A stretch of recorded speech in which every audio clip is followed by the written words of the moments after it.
أما بعد فأعوذ بالله من الشيطان الرجيم. بسم الله الرحمن الرحيم. إلا تنصروه فقد نصره الله إذ أخرجه الذين كفروا ثاني اثنين إذ هما في الغار إذ يقول لصاحبه لا تحزن إن الله معنا صدق الله مولانا العظيم. إن الله وملائكته يصلون على النبي يا أيها الذين آمنوا صلوا عليه وسلموا تسليما. الصلاة والسلام عليك يا رسول الله وعلى آلك وأصحابك يا حبيب الله. الصلاة والسلام عليك يا رسول الله وعلى آلك وأصحابك يا حبيب الله. قابل صد احترام برادران اسلام، حاضرین و سامعین، اللہ پاک کا شکر ہے جس نے ہمیں شب جمعۃ المبارک میں مسجد کے پاکیزہ ماحول میں قرآن پاک کی صحبت میں چند گھڑیاں گزارنے کی توفیق عطا فرمائی ہے۔ جو قدم قرآن سیکھنے کے لیے اٹھائے جائیں ان پر آتش دوزخ حرام ہے۔ وہ قدم اللہ کے راستے میں اٹھائے جا رہے ہیں جو قرآن سیکھنے کے لیے اٹھائے جائیں۔ اس محفل کا یہی مقصد ہے۔ اس وقت دنیا میں کئی طرح کے فتنے ہیں جن کی وجہ سے دنیا میں افراتفری اور مشکلات، مصائب نظر آ رہے ہیں۔ اگر ہم پرسکون اور کامیاب زندگی گزارنا چاہتے ہیں تو اس کا ایک ہی راستہ ہے کہ ہم اس طریقے کو اپنا لیں جو اللہ کے رسول نے ہمیں عطا فرمایا ہے۔ ہم زندگی گزارنے کا وہ طریقہ اپنا لیں جو اللہ کے رسول نے انسانیت کو عطا فرمایا ہے۔ جو آدمی نابینا ہو، اندھا ہو، اس کے لیے رات اور دن میں کوئی فرق نہیں ہوتا۔ رات کو بھی اندھیرا، دن کو بھی اندھیرا، کیونکہ بندہ نابینا ہے۔ جو بندہ پیدائشی اندھا ہے اس کے سامنے آپ مختلف رنگوں کے پھول رکھ دیں اور اس کو کہیں بھی کون سا رنگ سونا ہے، وہ کہے گا میرے لیے تو سارے رنگ برابر ہی ہیں کیونکہ مجھے تو رنگ نظر ہی نہیں آ رہے۔ تو اندھے کے لیے سارے رنگ برابر ہی ہیں۔ رنگوں میں فرق کرنا یہ تو نظر والوں کا کام ہے۔ تو جو جہالت میں ہو، جاہلیت میں ہو، اس کے لیے حلال و حرام میں فرق نہیں ہوتا۔ اس کو تو بس رزق ملنا چاہیے، چاہے حلال ہے چاہے حرام ہے۔ لیکن جو ایمان کی نظر رکھتے ہیں وہ حلال کو اختیار کرتے ہیں اور حرام سے اپنے آپ کو بچاتے ہیں۔ اس وقت دنیا میں یورپ، امریکہ، برطانیہ بڑے کامیاب ملک ہیں۔ سوئٹزرلینڈ یورپ کا ایک ملک ہے اور دنیا کا خوبصورت ترین ملک ہے۔ دنیا بھر کے کرپٹ سیاست دانوں نے اپنا پیسہ سوئٹزرلینڈ کے بینکوں میں جمع کروایا ہوا ہے، کیونکہ سوئٹزرلینڈ میں جو کرائم ریٹ ہے وہ 0 ہے، یعنی وہاں جرم بہت کم ہوتا ہے۔ وہاں عدالتیں خالی پڑی ہوئی ہیں، رش نہیں ہوتا کچہریوں میں کیونکہ جرم ہی نہیں ہوتے۔ وہاں بڑا امن والا ماحول ہے سوئٹزرلینڈ میں۔ اس لیے دنیا بھر کے کرپٹ سیاستدان سمجھتے ہیں ہمارا پیسہ سوئٹزرلینڈ میں محفوظ ہے، وہ ان بینکوں میں جمع کراتے ہیں۔ پر آپ یہ سن کر حیران ہوں گے کہ سوئٹزرلینڈ میں سرکاری طور پر خودکشی کرنے کی اجازت ہے۔ سوئٹزرلینڈ کے قانون میں یہ بات لکھ دی گئی ہے، قانون پاس ہو چکا ہے اسمبلی میں، کہ اگر کوئی خودکشی کرنا چاہتا ہے اسپتال میں جا کے ڈاکٹر کو کہ وہ اسے ٹیکہ لگا دے گا، آسانی سے مر جائے گا۔ سوئٹزرلینڈ میں خودکشی کے لیے ایسی مشینیں بھی ایجاد کی گئی ہیں۔ میرے پاس ایک مشین کی تصویر موجود ہے سوئٹزرلینڈ کی، کہ اگر کوئی خودکشی کرنا چاہتا ہے وہ آ کے ڈاکٹر سے کہ وہ اسے مشین میں لٹا دے گا، آرام سے بندہ مر جائے گا۔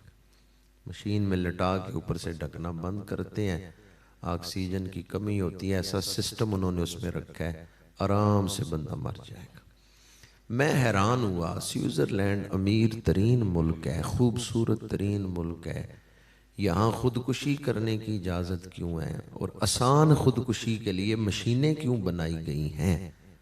مجھے پتا چلا ان لوگوں نے بس دولت کمائی ہے، اور دولت سے ذہن کو تھوڑا بہت سکون ملتا ہے، دل کو سکون نہیں ملتا۔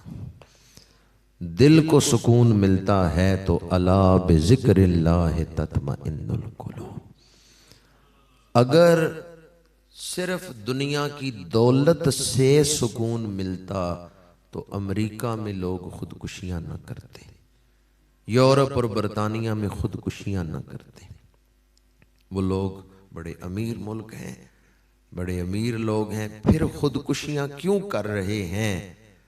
اس دولت سے، روپے پیسے کی دولت سے ذہن کو تو کچھ سکون ملتا ہے، دل کو سکون نہیں مل سکتا۔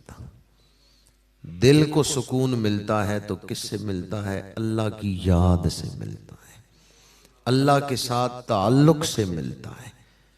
جس رب نے دل بنائے ہیں اس نے دلوں کا سکون بھی بتایا ہے، الا بذکر اللہ تطمئن القلوب۔ قرآن اللہ کا ذکر ہے، انا نحن نزلنا الذکر وانا لہ لحافظون۔ اور ایک مقام پہ فرمایا ومن اعرض عن ذکری فان لہ معیشۃ ضنکا۔ جس نے ہمارے ذکر سے منہ پھیر لیا اس کی زندگی گھٹن میں مبتلا ہو جائے گی۔ یہ تو قرآن کا اعلان ہے۔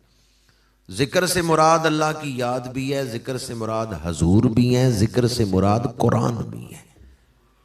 جس نے اللہ کو چھوڑ دیا، جس نے اللہ کے رسول کو چھوڑ دیا، جس نے قرآن کو چھوڑ دیا، اس کے دل کو سکون نہیں مل سکتا۔ اس لیے میرے آقا کریم نے فرمایا اعمروا بہ قلوبکم واعمروا بہ بیوتکم۔ قرآن پڑھا کرو، قرآن تمہارے دل بھی آباد کر دے گا، تمہارے گھر بھی آباد کر دے گا۔ سردی کی شدت میں آپ احباب نرم گرم بستر چھوڑ کے مسجد میں آئے بیٹھے ہیں قرآن سیکھنے کے لیے۔ اللہ تعالیٰ آپ سب کو اجر عظیم عطا فرمائے، قرآن کے خدمت گزاروں میں شامل فرمائے۔ آج جمادی الثانی کی 24ویں رات ہے، 23 جمادی الثانی کا دن گزرا ہے۔ ایک دن پہلے یعنی 22 جمادی الثانی کو اس ہستی کا وصال ہوا ہے جنہوں نے قرآن پاک کو ایک کتابی شکل میں جمع فرمایا ہے۔ قرآن پاک حضور کے سینہ پاک پہ نازل ہوا ہے، آپ نے صحابہ تک پہنچایا ہے، ترتیب بتا دی ہے آیتوں کی، سورتوں کی ترتیب، آیتوں کی ترتیب حضور نے بتا دی ہے، لیکن ایک جگہ کتابی شکل میں قرآن لکھا ہوا نہیں تھا۔ ایک جگہ جمع کرنے کا شرف حاصل ہوا ہے تو حضرت صدیق اکبر کو حاصل ہوا ہے۔ آپ جامع القرآن ہیں، تو یہ کیسے ہو سکتا ہے درس قرآن کی محفل ہو اور جامع القرآن کا یوم وصال گزرے اور ہم آپ کا ذکر نہ کریں؟ یہ احسان فراموشی ہے۔ احسان مند کو اپنے محسن کا شکریہ ادا کرنا چاہیے۔ ہم تک دین پہنچا ہے، اسلام پہنچا ہے تو اولیاء کرام کے ذریعے پہنچا ہے، پر اولیاء کرام تک اسلام کس کے ذریعے پہنچا ہے؟ صحابہ کرام کے ذریعے پہنچا ہے۔ اس لیے صحابہ کرام کا ادب ہمارے اوپر واجب ہے۔ صحابہ کرام وہ خوش نصیب ہیں جنہوں نے براہ راست حضور سے فیض حاصل کیا ہے۔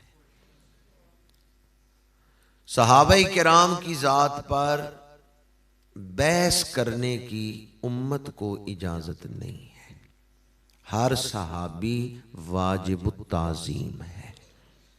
اصول کی بات یاد ہو تو انسان اپنا ایمان محفوظ رکھ سکتا ہے، ورنہ فتنوں کے دور میں آپ لوگ زندگی گزار رہے ہیں۔ اس دور میں وہ آدمی بڑا خوش نصیب ہے جو اپنا ایمان بچا کے لے گیا، جو اپنا ایمان سلامت لے گیا وہ بڑا خوش نصیب ہے۔ جو قرآن کو مانتا ہے وہ صحابہ کرام کی بے ادبی کر ہی نہیں سکتا۔ صحابہ کرام کی بے ادبی وہی کرے گا جس نے قرآن نہیں پڑھا، جو قرآن کو چھوڑ دے۔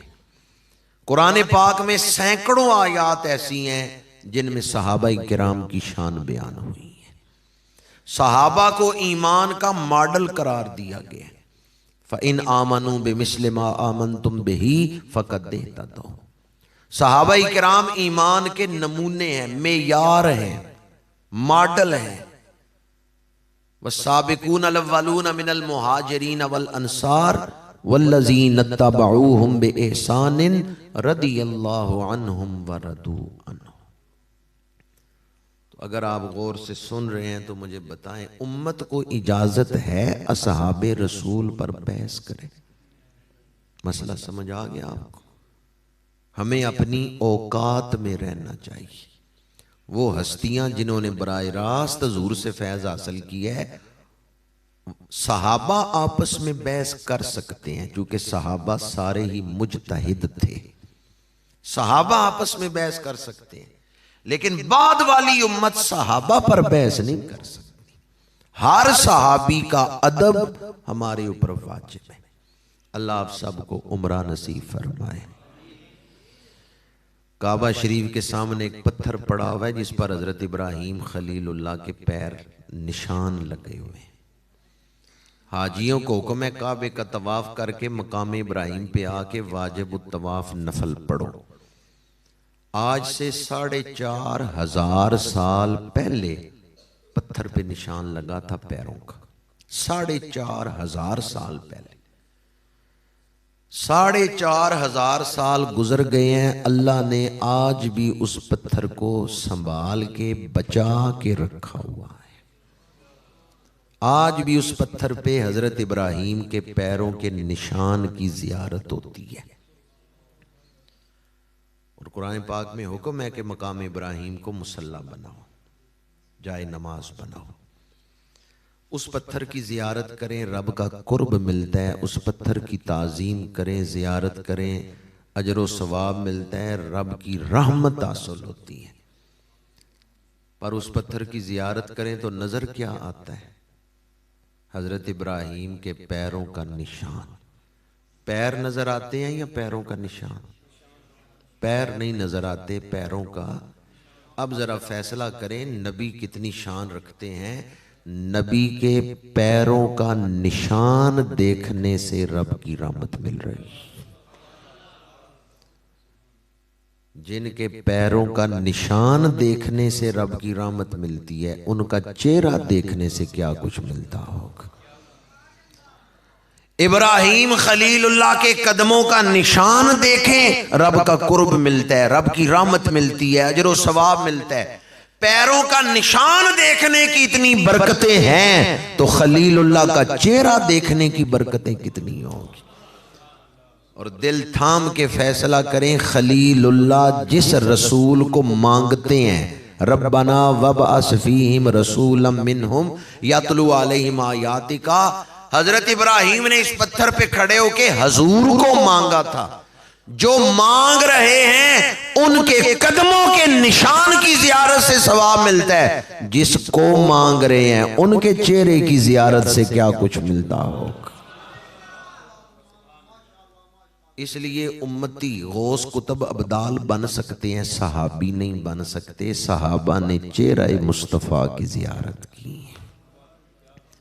جس صحابی نے ساری زندگی میں ایک دفعہ ملاقات کی ہے، ایک دفعہ حاضری ہوئی ہے حضور کی مجلس میں، ایک دفعہ زیارت کی ہے رخ ودعا کی، دوبارہ زیارت نہیں ہوئی۔ بڑے سے بڑا ولی اس صحابی کے مقام تک پہنچ سکتے ہیں؟ حالانکہ صحابی کو زیارت کتنی دفعہ ہوئی؟ ایک دفعہ۔ جس نے ساری زندگی میں ایک جھلک حضور کی دیکھی ہے اس کے درجے تک کوئی نہیں پہنچ سکتا۔ تو جو سفر و حضر میں ساتھ رہے ہیں، جنہوں نے غار میں 3 دن گود میں سر رکھ کے زیارت کی ہے، کوئی ان کے درجے تک پہنچ سکتا ہے؟ اللہ تعالیٰ نے فضائل تقسیم کیے تو مخلوقات میں درجہ بندی رکھی ہے، سب کو ایک جیسا نہیں بنایا۔ سارے فرشتے ہی اللہ کے مقرب ہیں، شان والے ہیں، پر سارے فرشتے شان میں برابر نہیں ہیں۔ 4 فرشتوں کی شان زیادہ ہے، حضرت جبرائیل، حضرت میکائیل، حضرت اسرافیل، حضرت عزرائیل علیہ السلام، یہ 4 زیادہ شان رکھتے ہیں۔ پھر یہ 4 فرشتے بھی برابر نہیں، ان میں زیادہ شان کس کی ہے؟ حضرت سیدنا جبرائیل علیہ السلام، ان کی شان زیادہ ہے۔ اللہ نے بڑی شانوں والے رسول بھیجے، پر قرآن کہتا ہے سارے رسول برابر نہیں۔ تِلْكَ الرُّسُلُ فَضَّلْنَا بَعْضَهُمْ عَلَىٰ بَعْضٍ مِّنْهُمْ مَنْ كَلَّمَ اللَّهُ وَرَفَعَ بَعْضَهُمْ دَرَجَاتٍ۔ اللہ نے رسولوں پر حضور کے درجے بلند فرمائے ہیں۔ نبیوں سے رسول افضل، رسولوں میں اولو العزم پیغمبر افضل، اولو العزم پیغمبروں میں نہیں تھی۔ اپنی ذات کے لیے ڈر ہوتا کہ میں کہیں شہید نہ ہو جاؤں تو رات کے اندھیرے میں حضور کے ساتھ نکلتے ہی نہ۔ یہ جو رات کے اندھیرے میں حضور کے ساتھ نکل رہے ہیں، انہیں اپنی جان کا کوئی ڈر نہیں تھا۔ یہ ڈر رہے ہیں کہ کہیں حضور کو نقصان نہ پہنچے۔ جب گھبرائے تو حضور نے فرمایا لا تحزن ان اللہ معنا، ابو بکر نہ گھبراؤ، اللہ ہمارے ساتھ۔ اگر ہمیں عربی زبان آتی ہو نا تو پھر قرآن پڑھنے کا لطف ہی اور ہے۔ ایک ہوتا ہے جملہ فعلیہ، اس میں کوئی زمانہ پایا جاتا ہے، ماضی پچھلا زمانہ، حال موجودہ، مستقبل آئندہ زمانہ۔ تو جیسا جملہ ہوگا ماضی کا تو پچھلا زمانہ مراد لیں گے، مضارعہ کا تو موجودہ یا آئندہ۔ جملہ فعلیہ میں کوئی زمانہ پایا جاتا ہے، لیکن جملہ اسمیہ میں زمانہ نہیں ہوتا۔ ہمیشگی، دوام، ہمیشہ کے لیے وہ معنی پایا جاتا ہے، کسی ایک زمانے کے لیے نہیں، لیمٹڈ نہیں، بلکہ ہمیشہ کے لیے۔ مثلا محمد الرسول اللہ صلی اللہ علیہ وسلم، محمد اللہ کے رسول ہیں، تو یہ جملہ اسمی ہے، اس میں ہمیشگی کا معنی پایا جاتا ہے۔ اب یہ جو جملہ ہے، حضور نے فرمایا ان اللہ معنا، کہ بے شک اللہ ہمارے ساتھ ہے، یہ جملہ فعلیہ نہیں، یہ جملہ اسمیہ ہے۔ حضور نے فرمایا ابو بکر کبھی نہ گھبرانا، اللہ ہمیشہ ہمارے ساتھ ہے۔ اب میں آیت پڑھتا ہوں، آپ ذرا ترجمہ کریں، ہاں کیا ترجمہ ہے اس کا؟ ان اللہ معنا، بے شک اللہ، ماشاءاللہ آپ سب کی طرف سے جناب نے ترجمہ کر دیا ہے۔ آپ بھی ذرا ہمیشہ کا لفظ بولیں گے تو پھر شان صدیق دلوں پہ نقش ہوگی۔ کیا صرف حضور کے ساتھ اللہ ہمیشہ ہیں یا حضرت ابو بکر صدیق کے ساتھ بھی؟ نا، یہ جمع کی ضمیر ہے، معنا، یہ معراج ہے حضرت صدیق اکبر کی۔ ایک لمحے کے لیے بھی اللہ کی رحمت صدیق اکبر سے دور نہیں ہوتی۔ حضور نے اپنے ساتھ انہیں ملا لیا، معنا، ان اللہ معنا، ابو بکر کبھی نہ گھبرانا، اللہ ہمیشہ ہمارے ساتھ ہے۔ اللہ ہمیشہ ہمارے ساتھ۔ اسی لیے مولا علی شیر خدا کرم اللہ وجہہ الکریم فرماتے ہیں، حضور کے وصال پاک کے بعد جب فتنے اٹھے منکرین زکات، انہوں نے کہا ہم زکات نہیں دیں گے، بس نماز پڑھیں گے. مرتدین جو کلمے سے پھرے، اور منکرین ختم نبوت، نئی نبوتوں کے دعوے، مسیلمہ کذاب، اسود انسی، انہوں نے نئی نبوتوں کے دعوے کر دیے. اس وقت کئی بہادر صحابہ فتنوں کو دیکھ کے گھبرا گئے کہ بڑے بڑے فتنے اٹھے ہیں. کئی بہادر صحابہ گھبرائے. مولا علی کہتے ہیں ابو بکر نہیں گھبرائے. اس خطرناک ترین فتنوں کے دور میں بھی صدیق اکبر نہیں گھبرائے. کیوں؟ حضور انہیں پہلے ہی تسلی دے گئے. لا تحزن، کبھی نہ گھبرانا، ان اللہ معنا، بے شک اللہ، ماشاءاللہ آپ نے صحیح ترجمہ کیا، بے شک اللہ ہمیشہ ہمارے ساتھ ہے. ٹھیک ہے، اللہ اس وقت ہمارے اوپر کرم ہے، اللہ کا مسجد میں بیٹھے ہیں، فضل ہے اس کا، رحمت ہے. لیکن آئندہ کے لیے آپ کہہ سکتے ہیں کہ ہمیشہ ہی میرے اوپر فضل رہے گا. میں اور آپ کہہ سکتے ہیں پانی پرن سہیلیاں تے رنگا رنگ کڑے، پریا اسی دا جانیے جس دا. ہمیں کوئی پتہ نہیں کل ہم کیا کرنے والے ہیں. وہ ہستی کیسی ہے جنہیں حضور نے اپنے ساتھ شامل کر کے کہا ابو بکر غم بھی نہ کرو، اللہ ہمیشہ ہمارے ساتھ. ابو بکر صدیق معصوم نہیں پر محفوظ ہیں. اگر محفوظ نہ ہوتے تو حضور یہ نہ فرماتے اللہ ہمیشہ ہمارے ساتھ ہے. مسئلہ سمجھ آ گیا؟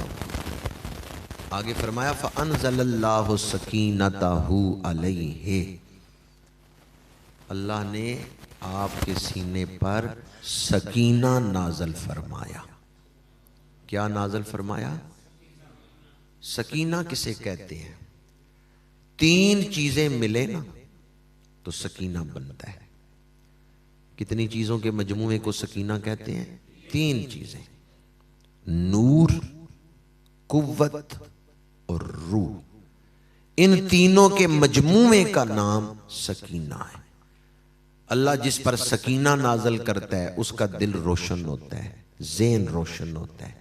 جس پہ سکینہ نازل کرتا ہے اسے قوت مل جاتی ہے. اللہ جس پہ سکینہ نازل کرتا ہے اسے یوں محسوس ہوتا ہے جیسے نئی زندگی مل گئی، تر و تازگی. بعض لوگ ہوتے ہیں ان کے ذہن تھکے ہوئے ہوتے ہیں، بعض ہوتے ہیں تر و تازہ ہوتے ہیں. یہ جو تر و تازگی ہے یہ سکینہ کی نشانی ہے. فَأَنزَلَ اللَّهُ سَكِينَتَهُ عَلَيْهِ، اللہ تعالیٰ نے حضرت صدیق اکبر کے سینے پہ سکینہ نازل کیا، گھبراہٹ دور کر دی، قوت عطا فرمائی، طاقت عطا فرمائی، حوصلہ عطا کیا. حضرت صدیق اکبر کو جو قوت اور حوصلہ مل رہا ہے یہ اللہ کی خاص عطا ہے جسے قرآن بیان کر رہا ہے. اس لیے دنیا حیران ہے. اچھا اپنے تو تعریف کرتے ہی ہیں نا، مسلمان تو تعریف کریں گے، ہم تو اہل ایمان ہیں، ہم تو غلام ہیں حضرت صدیق اکبر کے، ہم تو تعریف کریں گے.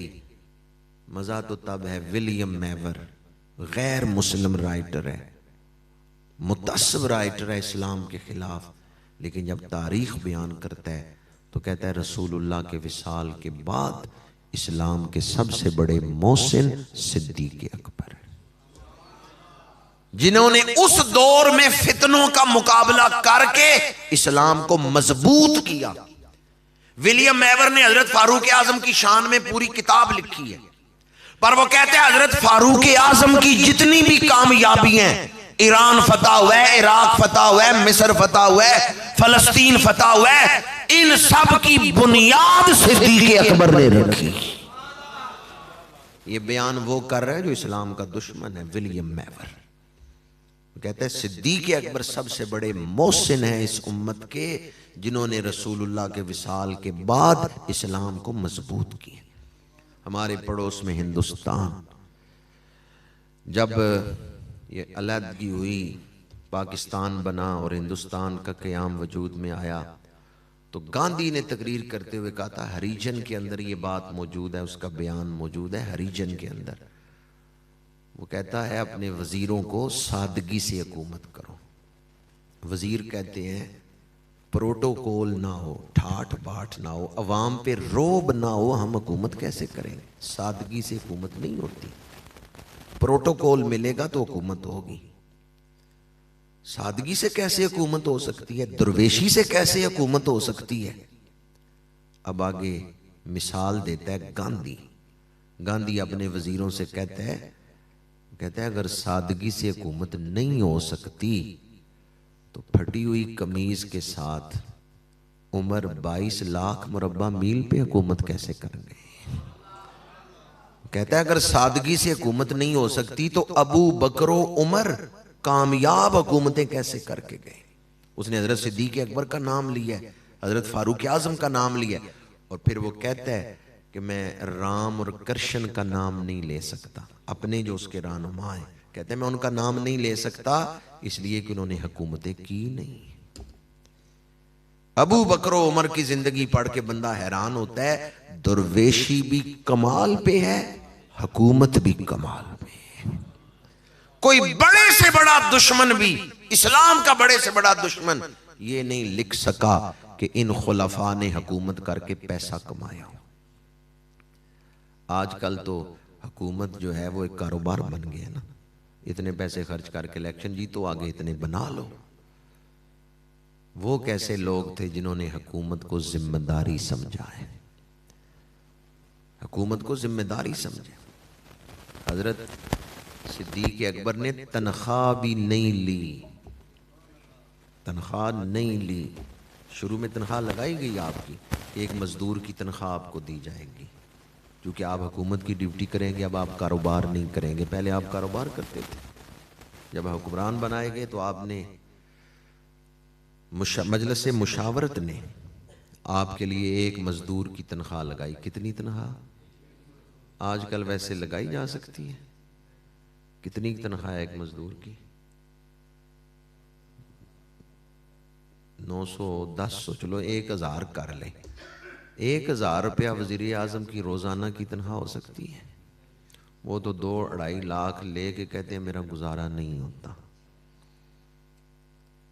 اور پھر کیسے کہہ سکتے ہیں کہ ہم نے ریاست مدینہ بنانی ہے؟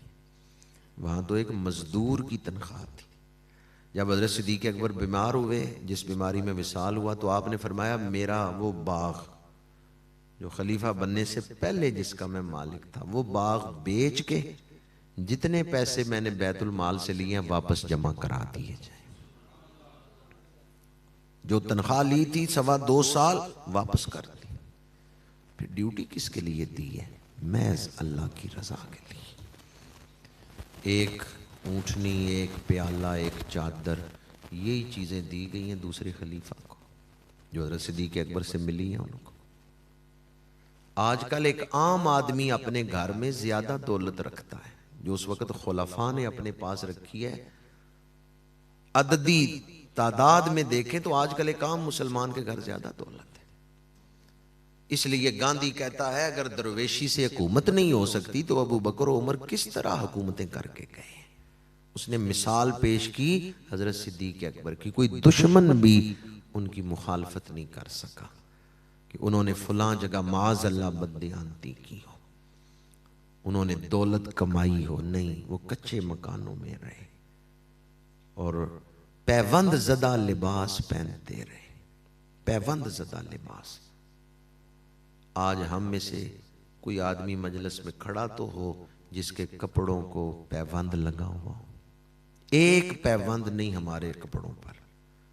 وہ خلیفہ ہیں، ایران فتح کر رہے ہیں، عراق فتح کر رہے ہیں، اور 8-8 10-10 پیوند لگے ہوئے ہوتے ہیں.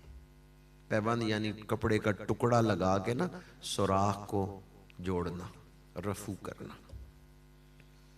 حضرت سیدنا صدیق اکبر اور فاروق اعظم خلفائے راشدین یہ دنیا کے سامنے اتنی بڑی مثال ہیں. رسول اللہ نے اپنی نگاہ سے یہ ہیرو تیار کیے ہیں کہ آج اسلام کے دشمن ان کا مقابلہ کرتے ہوئے کوئی بندہ ان کے سامنے نہیں اپنی قوم سے پیش کر سکتے. چاہے جائے کہ کوئی رسول اللہ کے ساتھ موازنہ کرے. حضور کے غلاموں کی شان وراء الورا ہے. سیدنا صدیق اکبر رضی اللہ تعالی عنہ سادی سی بات کر کے گفتگو سمیٹ رہا ہوں. غار ثور میں 3 دن اور 3 راتیں رہے.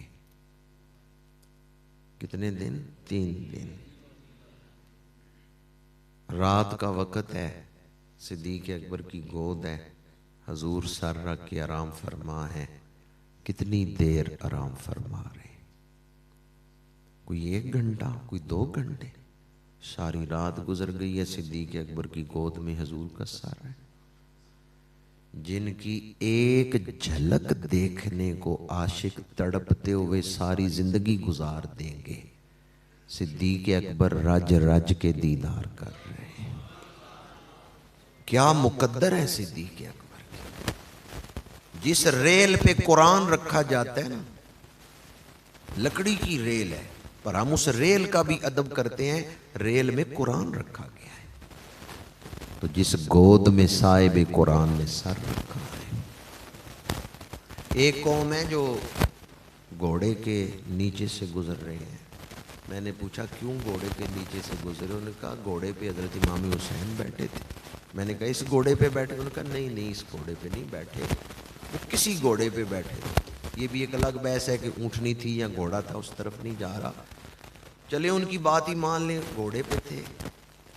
ان کا اس لیے کہ امام حسین بیٹھے نا گھوڑے پہ، تو ہم گھوڑے کا ہی ادب کرتے ہیں. اس میں تو اختلاف ہے کہ امام علی مقام کربلا میں گھوڑے پر تھے یا نہیں تھے، اور اس میں کوئی اختلاف نہیں کہ حضور صدیق اکبر کے کاندھوں پر بیٹھے ہیں. اگر آپ سوار کی وجہ سے سواری کا ادب کرتے ہیں تو صدیق اکبر کا ادب کیوں نہیں کرتے؟ ان کے تو کاندھوں پہ حضور نے سواری فرمائی، ان کی تو گود میں سر رکھ کے حضور نے آرام فرمایا ہے. حضرت صدیق اکبر رضی اللہ تعالی عنہ 3 دن اور 3 راتیں جو قرب رہا ہے نا نبوت کا، اتنا رنگ حضور نے چڑھایا ہے، اتنا رنگ چڑھایا ہے کہ جب مدینہ منورہ پہنچے ہیں تو پہلی نظر میں تو اہل مدینہ پہچان ہی نہیں سکے حضور کون ہے اور صدیق اکبر، نبی کون ہے اور غلام کون ہے. وہ حضرت صدیق اکبر کی طرف مسافے کے لیے آگے بڑھ رہے ہیں. حضرت صدیق اکبر نے چادر پھیلائی، حضور کے سر پر کی، تاکہ دنیا کو پتا چلے میں غلام ہوں. یہاں کہاں ہے؟ جب حضور سامنے ہے تو لوگوں کو مغالطہ کیسے لگ گیا؟ علماء فرماتے ہیں اس وجہ سے کہ حضور نے رنگ ہی اتنا چڑھایا ہے. آج کون سی تاریخ ہے؟ جمادی الثانی. ماشاءاللہ آپ نے یاد رکھا، شروع میں میں یاد کیا. آگے جو دن آ رہے ہیں نا 25 جمادی الثانی، خواجہ باقی باللہ رحمت اللہ تعالی علیہ، آپ نے فرمایا یہ تھوڑی جدائی ہے، عشاء سے فجر تک تھوڑی جدائی. یہ وہی سمجھے گا جو دل رکھتا ہے، یا جس نے کبھی محبوب سے محبت کی لذت چکھی ہے. جس دل نے محبت کی لذت ہی نہیں چکھی اسے کیا پتا ہجر کیا ہوتا ہے، جدائی کیا ہوتا ہے. حضرت صدیق اکبر حضور سے جدائی نہیں تھے برداشت کرتے، ہمیشہ حضور کا قرب. حضور کے وصال پاک کے بعد عصر کی نماز پڑھ کے آپ مدینہ منورہ سے باہر ایک راستے میں جا کے کھڑے ہوئے اور آنکھوں سے آنسو جاری ہیں. کچھ صحابہ اکرام اکٹھے ہو کے آ گئے. انہوں نے کہا خلیفۃ الرسول آپ اس راستے میں کھڑے ہو کے رو کیوں رہے ہیں؟ فرمایا ایک دن میں عصر کی نماز پڑھ کے یہاں ہی کھڑا تھا، حضور اس قبیلے کی طرف سے تشریف لائے تھے، میں اس وقت کو یاد کر کے رو رہا ہوں کہ یہاں میں کھڑا تھا، اس قبیلے کی طرف سے حضور آئے تھے، میں انتظار کر رہا ہوں کاش آج بھی حضور تشریف لائے. یوں ہجر میں آپ تڑپتے تھے، یوں آپ آنسو بہاتے تھے ہجر رسول میں. آپ کا دل سوز و گداز کا پیکر تھا، سوز و گداز کا مجسمہ تھا. یوں کہہ لیں کہ عشق رسول کو چلتی پھرتی مجسم شکل میں دیکھنا ہو تو حضرت صدیق اکبر کی سیرت پڑھ لیں. جناب محمد حسین آجری، ان کی مشہور کتاب ہے الشریعہ، اس میں انہوں نے اس کو بیان کیا ہے.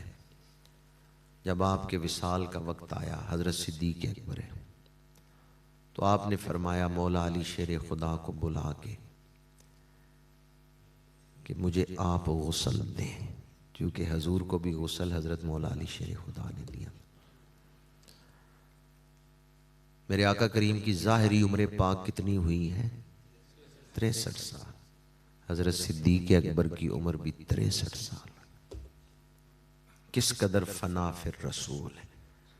حضور کا وصال مدینہ منورہ میں، حضرت صدیق اکبر کا وصال مدینہ منورہ، حضور کا وصال سوموار کے دن، حضرت صدیق اکبر کا وصال سوموار کے دن۔ اور حضور کے وصال کے بعد جس چارپائی پہ آپ کا جسد اقدس و اطہر و انور رکھا گیا، اسی چارپائی پہ حضرت صدیق اکبر کا جسم رکھا گیا ہے۔ اور رسول اللہ صلی اللہ علیہ وآلہ وسلم کے وجود سے پانی کو بابرکت کرنے کے لیے غسل دیا مولا علی شیر خدا نے، تو حضرت صدیق اکبر کو بھی غسل دیا مولا علی شیر خدا نے۔ حضرت صدیق اکبر نے وصیت کی تھی کہ جب نماز جنازہ پڑھا چکو تو میرا جسم دروازہ رسول پہ رکھ دینا، اور اے علی آپ عرض کرنا یا رسول اللہ یار غار آیا ہے، ابو بکر آیا ہے، جس نے اپنا سب کچھ گھر بار مال دولت آپ پہ لٹایا، وہ آپ کا غلام آیا ہے، بس میرے آنے کی عرضی پیش کرنا، اگر حضور اجازت دے دیں تو مجھے حجرے کے اندر دفنا دینا، اور اگر اجازت نہ ہو تو مجھے جنت البقیع میں دفنا دینا۔ جو اعتراض کرنے والے ہیں نا، وہ طرح طرح کے اعتراض کرتے ہیں، پر انہیں یہ نہیں پتا کہ جو صحابہ ہیں ان کی عظمت کیا ہے، ان کی شان کیا ہے، اور جس دروازے پہ آ کے سوال کیا جا رہا ہے اس دروازے کی شان کیا ہے۔ محمد حسین آجری یہ ابتدائی صدیوں کے بزرگ ہیں، ان کی مشہور کتاب شریعہ، یہ 3-4 صدی کے بزرگ ہیں محمد حسین آجری، انہوں نے کتاب الشریعہ میں اس کو بیان کیا ہے، اور مولانا عبد الرحمن جامی نے اس واقعہ کو بیان کیا ہے، اور امام فخر الدین رازی نے تفسیر کبیر میں اس کو بیان کیا ہے